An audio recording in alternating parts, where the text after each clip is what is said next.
Bismillahirrahmanirrahim. Assalamualaikum warahmatullahi wabarakatuh. Alhamdulillahirabbil alamin. Puji syukur kita panjatkan kehadirat Allah Subhanahu wa taala dan selalu berselawat kepada Nabi Muhammad sallallahu alaihi wasallam.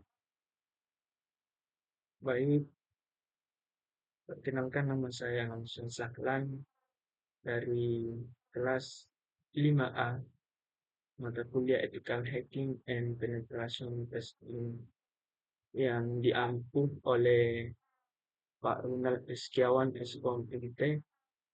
Di sini saya akan menjelaskan simulasi DOS attack dan mitigasi untuk menyelesaikan tugas 3 dari mata kuliah ini. Baik, kita masuk di langkah-langkah praktikumnya. Yang pertama itu ada instalasi target yang menjadi target di sini ada DVAWA. Nah, di tahap ini bertujuan untuk membangun lingkungan server yang rentan. Nah, langkah pertama dari instalasi target itu ada persiapan direktori.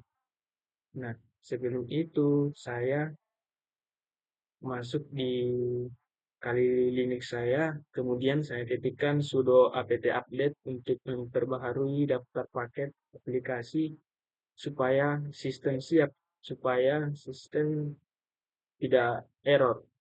Kemudian saya ketikkan perintah seperti ini, kegunaannya untuk berpindah ke directory root web server Apache.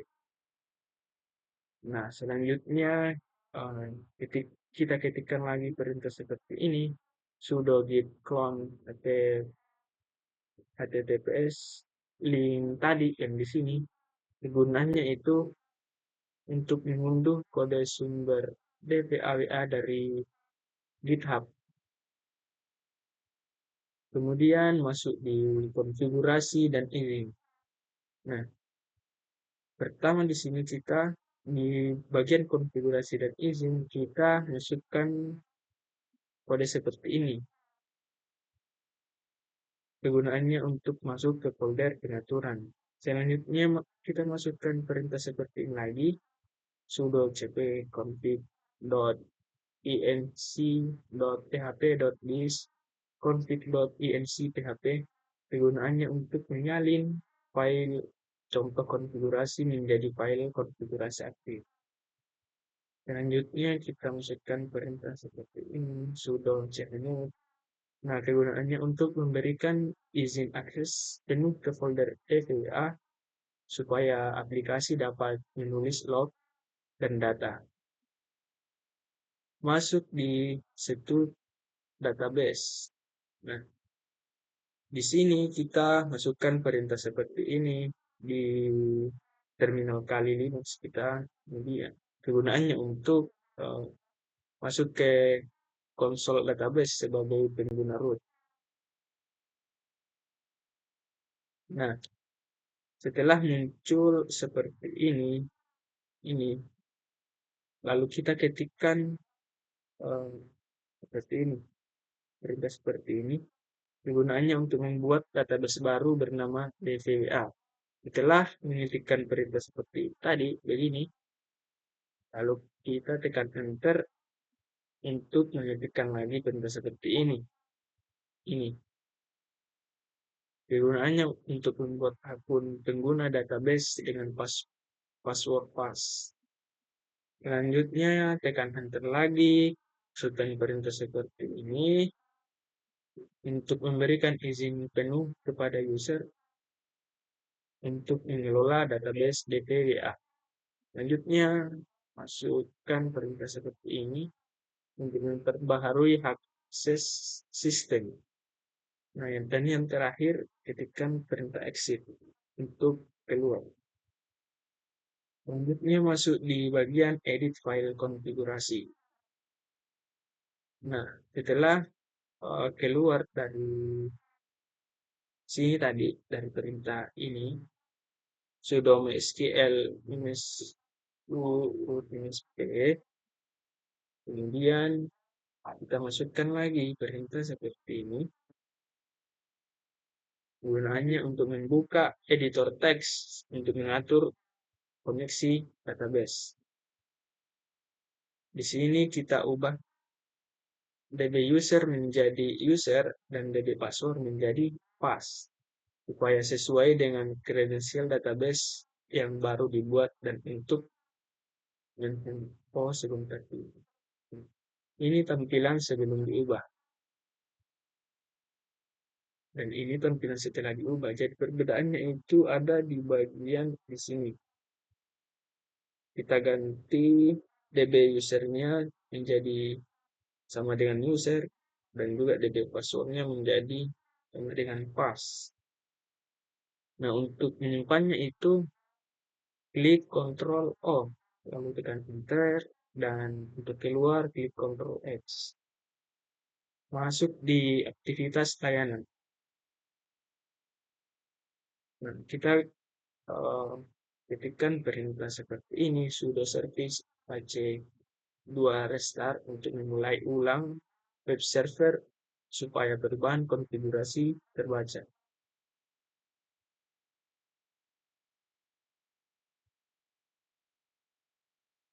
Oke, selanjutnya kita buka Firefox. Kemudian di Firefox itu kita masukkan ini, HTTPS ini. Kemudian tekan Enter setelah tampilannya seperti ini. Lalu kita klik Create Reset Database. Jika tampilannya sudah seperti ini, sudah mengklik Create Reset Database, maka kita masukkan passwordnya. Setelah itu, username dan password. Setelah itu, kita klik Login. Kemudian masuk di bagian simulasi serangan DOS. Nah, di tahap ini menunjukkan bagaimana serangan membebani sumber daya server.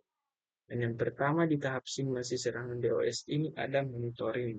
Nah, kita buka terminal baru, dan namakan saya terminal 1. Kita masukkan perintah top. Top ini untuk menampilkan penggunaan CPU dan RAM secara real time.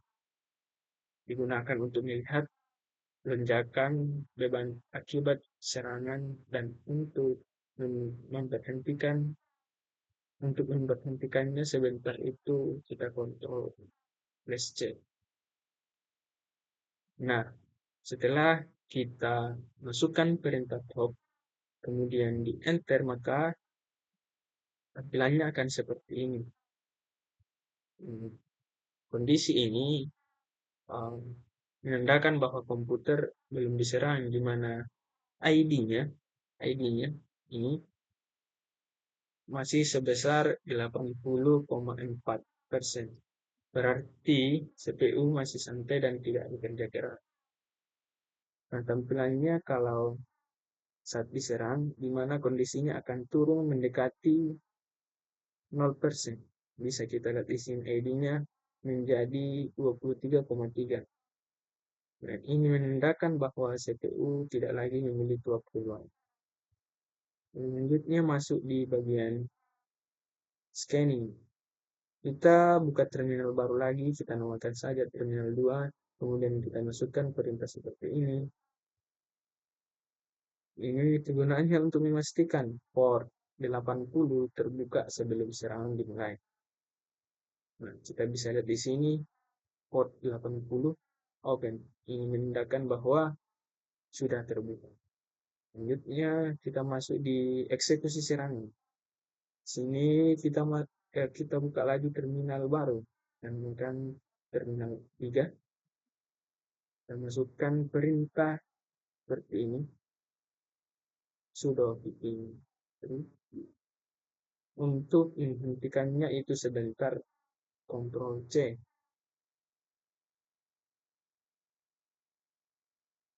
Maka outputnya akan seperti pada gambar ini. Dan untuk sekali lagi untuk menghentikannya itu Ctrl C. Sini minus S ini kegunaannya untuk mengirim paket CDN awal jabatan dengan TCP. Dan untuk INSP 80, kegunaannya menargetkan port web. Selanjutnya untuk INSP U10, untuk kegunaannya untuk interval pengiriman paket setiap 10 menit per detik. Ini menggunakan sangat cepat. Masuk di bagian mitigasi firewall. Di tahap ini menunjukkan cara menangkap atau membatasi serangan. Yang pertama ada penerapan aturan. Nah, kita masukkan perintah seperti ini.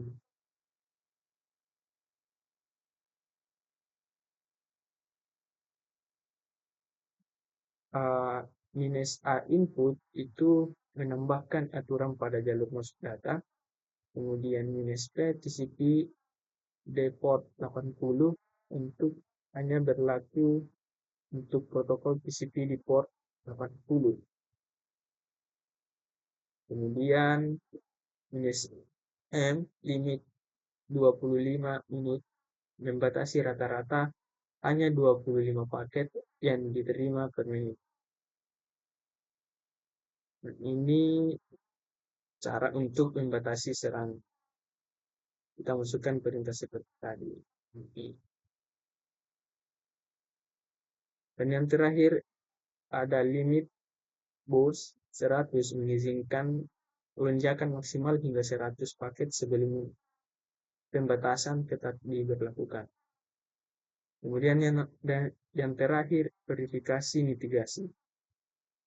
Kita masukkan di terminal perintah seperti ini sudo iptables -l -n -p untuk menampilkan daftar aturan firewall beserta jumlah paket yang berhasil ditangkap oleh aturan tersebut.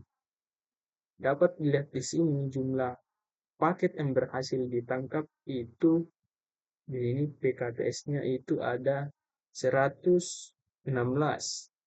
Kemudian total datanya itu ada 4.640. Dari 4.640 ini dapat ditangkap oleh aturan ini yaitu sebanyak 116. Itulah tadi penjelasan dari saya mengenai simulasi DOS attack dan mitigasi. Kurang lebihnya mohon maaf. Saya tutup dengan ucapan billahi fisabilil haq. Astagfirullah. Assalamualaikum warahmatullahi wabarakatuh.